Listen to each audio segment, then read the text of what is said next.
Hey guys, welcome back to my channel. Today we are doing another haul follow-up, but a very specific haul follow-up talking about most of the things that I got in my big ol' Marshalls haul. There are some skincare items that kind of need a longer investment in using before I can come on camera and give you guys my feelings and opinions on that.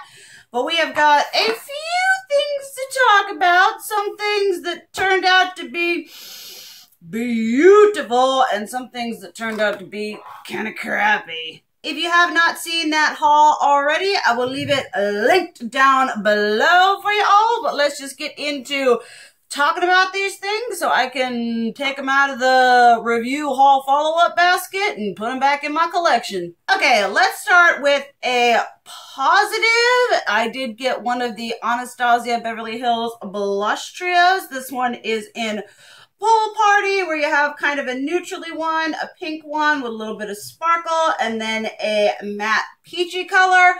I knew I was going to like this because I had 3 others and I just absolutely love the formula of these. I highly recommend if you see these at Marshalls, TJ Maxx, pick them up, or they're on sale or whatever.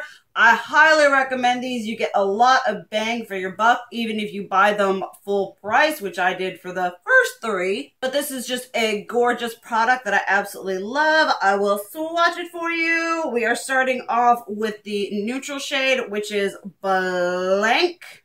Interesting name for a blush. Just very like mauve-y, tart exposed-esque. And then we have Pageant, which is an apt name for a bright pink with sparkle in it. These are very smooth, very pigmented. You only need a little bit. And then last but not least, Cash, spelled with a K, going on there. I really enjoy the blush trios. They are a formula that I love and stand by. They wear really long on the skin, and I just like the kind of selection that you get in them. So that was kind of a given, knowing that I would like it. Now let's talk about some ABH things that didn't work out so well for me. Obviously, I had picked up 2 of the Liquid Gold, Liquid Glow, one in bronze, and I was like, I could use it to mix it in with my paler foundations to make me a little deeper, a little glowy, and then the shade in Oyster. Now these, I tried them with a couple different foundations to mix in, and I just was not a fan of how they mixed in with any foundation that I used. I didn't notice that they gave me any extra luminosity. They just kind of ended up giving me glitter after I took my makeup off on my face. This one, the Oyster one, does work fairly well as just like a highlighter where I'll put it on and then I'll dab it on with my beauty blender. Let me give you guys some swatches going on here. I just was really disappointed in how the formula interacted with the foundations that I used, because that was mainly what I wanted to use them for. This is what they look like here. I don't know if you guys can tell, but the formula, like really in it, especially in this Oyster shade, is it has, I think that's Oyster, right? Yeah, Oyster. It has just a lot of glitter in it, and that doesn't interact well with the formula, so what I end up getting is just a face full of glitter rather than a face full of glowy goodness. So I am honestly so glad that I did not pay full price for these, because I would have been hideously disappointed, and these just, they really didn't do it for me formula-wise. 2 more things that did not do it for me formula-wise are these 2 Too Faced, oh my goodness, what are these even called? There's some kind of peach, matte, nice, comfort, whatever shades going on. This one here is Sex on the Peach, which is a really nice, like, plummy, whatever, mauve color. Oh my gosh. Maybe I'm just spoiled with my liquid lipsticks, and then this one is Where My Peach Is At. I attempted to use this one today. Did not turn out well. These are supposed to be like comfort matte, feel good on the skin, but the formula is like so thick and patchy. You're like, it's dragging on your lips as you're trying to move it around. It's patchy. I try to go over it again to kind of cover it up, and it just gets patchy some more. And then it wears horribly on the lips. It looks really, really cakey. It is not like a smooth, nice finish at all. So these are definitely a product that I'm glad I didn't pay full price. The packaging is gorgeous, but these are not a lipstick that I would recommend. Yes, this formula is great. The colors are pretty, but the formula was horrible to work with and was not complimentary to my lips. I can't even imagine what it would do to anyone older than me. So that was just something I did not enjoy at all. Let's talk about a positive. Right here, we have a good old product from Kevin Aucoin. This is the Matte Bronzing Veil in the shade Desert Days. This is fantastic. I have one blush from him that I absolutely love. It was in a favorites video. This may end up in a favorites video too.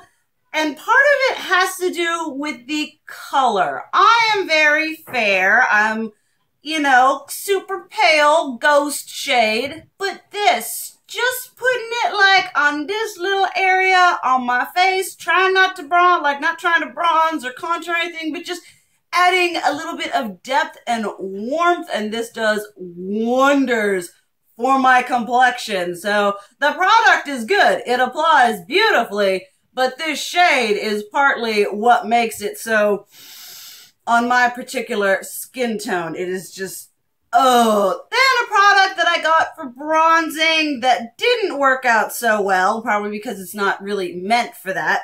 This is the Becca Perfect Skin Mineral Powder Foundation. I got it because it looked like a good shade for like some deep contouring. I just don't like the way this applies. The shade is okay for what I intended to use it for, but it just doesn't blend out the way I want it to. It always ends up just looking really stuck to my skin. So as a foundation, I have no idea. As a contour whatever product, this did not work for me. I mean, probably because I'm an idiot and it's not meant for that. But people use powders, like powders darker than them, to do contouring and bronzing all the ding time. This one was just kind of a and you kind of understand why some of these products are here now, because this just did not impress me at all. Next, some more Anastasia Beverly Hills. I got one liquid lipstick, which I thought was a lip gloss. This one is in Pure Hollywood. Kind of like a pinky brown toned concealer lips going on. It's got like a little bit hint of color. It's a very like pale girl friendly nude. I love their liquid lipstick formula. I like any color that I have. So this was a yay. Then we had some lip glosses. Now I knew that I loved this formula already because I already had some, but my favorites, I never had any with like some shimmer in it. This one is in Parfait, which is just such a nice name. And it's just like, I mean, it basically looks like that NARS Orgasm lip gloss that they redid with like the re-promotion of that. It is just this peachy, pinky, gold reflective awesomeness that is absolutely gorgeous. Then the shade Sunset Strip is just kind of like more of the same, just a little bit more vibrant. This one, I did find that you had to kind of like not stroke it, but kind of pat it on. I don't know if that has to do with because maybe it's old and that's why it's in Marshalls, but it was just so pretty. I love putting this over a matte coral or peach lipstick to just add a little bit more depth and dimension to my lips. And then this one was a total surprise because usually when it comes to lips, I like something a little bit more exciting. And I guess when it comes to makeup, I like something that's a little bit more exciting. But this is the shade Warm Bronze, and I cannot wait to wear this in the fall. It is so pretty, and it has like just just a hint of luminosity, not glitter, but just shine, and it makes my lips look like I've had surgery and injections, but I haven't because they're painful and expensive. It is just so smooth and beautiful and opaque. I absolutely love it. Those are really the standouts for me, but the other shades are really nice as well. This one here is Orchid, which is a gorgeous purple right here. Oh, these are so stinking good. Then we have Sepia, which is also a really pretty, like, way grungy brown going on there. So nice. Then last but not least is Caramel. There she is, looking like that. Now, if you are not a fan of a thicker lip gloss formula, I wouldn't recommend these because they are thicker. They're not like super greasy and nasty, but they are a thicker, more opaque formula. And then another item from Anastasia are these 3 foundation sticks that I got as a means to cream contour. I got 3 different shades, one of which I thought would suit my skin tone, which is not the case.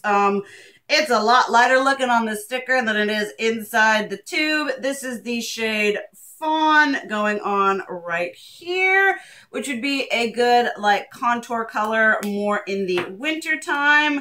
Then we have Espresso, which would be for like those deep contour days, which is honestly the smoothest out of all of them. Then last but not least, Mink, which is kind of the one that I was like, yeah, this one would probably work because it is much more of a cool tone. We have the shades going on there. These have been really nice. I'm not like hardly at all skilled in contouring. Like I said, I am a level 0. I don't know where I should contour or how. I'm just kind of practicing it willy-nilly.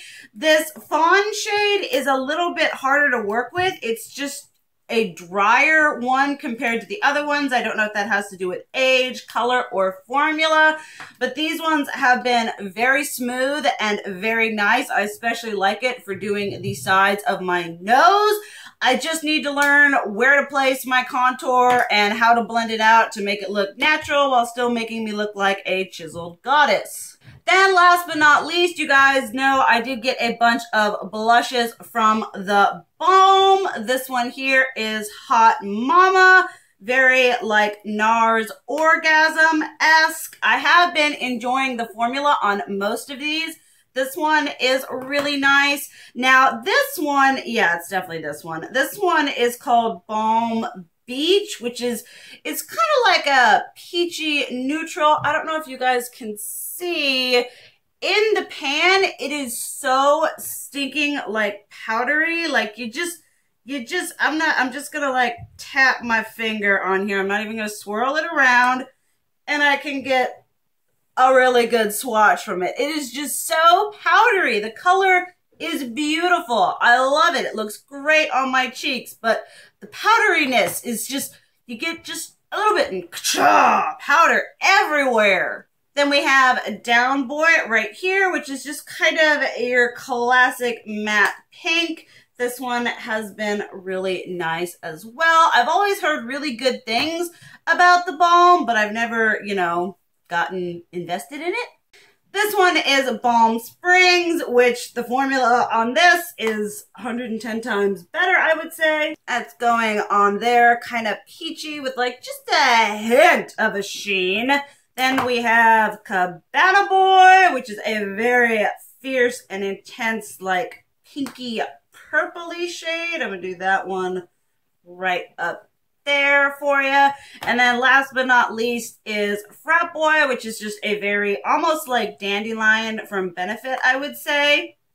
Just a very nice natural peachy pink. I've really enjoyed all of them. I'm really glad I have them in my collection, and I'm really glad I didn't pay full price for them because I think these are like $18 or $20 a piece, and I think I would probably put them more at like the $12 mark, but they are still really nice, and I'm glad I have them in my collection. Alright guys, that was that haul follow-up. Y'all said that you wanted to see more of these as I continue to haul and do all that. I love letting you guys know about products that I've gotten recently that I haven't necessarily done in like a favorites video, products I regret buying, or reviews or anything like that. So you guys can kind of get the down low on what I think about them. Definitely let me know what kind of interactions and experiences you've had with these products. I love hearing y'all's opinions. Thank you so much for watching. I love you. And as always, keep it real. Mwah!